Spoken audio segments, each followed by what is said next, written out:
And we're continuing looking at our box here, and we've pushed down the box, we've pulled it left and right, we've done all kinds of things to this box. In this situation, we're going to lift up with it, and what I've put here is 100 newtons. Now we're going to see that that is going to be enough to lift this box off the table. But what we're going to do is use the approach to say or assume that no, it's not going to move, and we'll see what mathematically Newton's laws tell us or move on to us that, hey, yes, it is going to move. So we have our box there. First thing we always want to do is draw a free body diagram of that. We want to get the box freed up from its surroundings, put the forces on it. There's our 100. Because it has mass, it'll have mg, the force of gravity, down. There's nothing happening left and right. The only other force we need to include here is a normal force,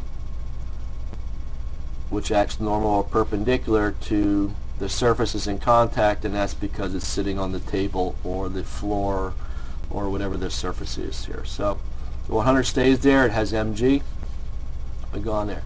Now we can look in the horizontal direction, and because there's nothing going wrong, we sum the forces equal to 0. Newton's first law will take positive to the right. We see that there's nothing happening horizontally, so there's really nothing to go any further, so I just put a little check there. Alright, what's important is, or what's unique here about this problem is when we look in the y direction, we're going to sum the forces again, Newton's first law, and set it equal to 0, calling positive up. Now we may be able to look at this, or by inspection sometimes the engineers say, and know that, hey, 100 up is going to lift this box. But let's pretend we don't know that, and what we're going to do is assume no motion. That's what the A and M stands for. We're going to assume it doesn't move, and let's see what happens with Newton's law here, his first law, and what it tells us. So using the free body diagram, I'm going to draw the forces. I'm going to have 100 up because that's positive, because that's my direction up. I'll have an F of n up, that's positive. I have mg down, that takes care of everybody vertically, and we set those equal to 0. I solve for F of n, it becomes mg minus 100, and that becomes 10 for the box, 9.8 for gravity, minus 100. We actually end up getting a minus 2 newtons. Now that's the normal force. The normal force again is how much the table has to hold up, or the floor has to hold up. It's what the scale would read, meaning what does this box appear to weigh. Now the key here, which should alert you when you're doing a problem like this and come up with, is that we have a negative for the apparent weight of the box. Now if I step on the scale, I weigh close to 200.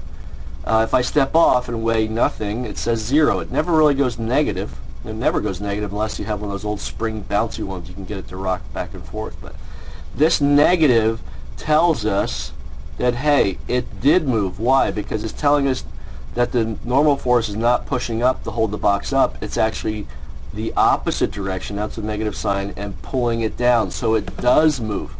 So what we have to do is look at this problem, change our free body diagram just to be mg down and 100 up. There's no longer an F of n because it lifted off the table. We had lift off. That's what the negative means. Now I'm going to sum forces in the y direction.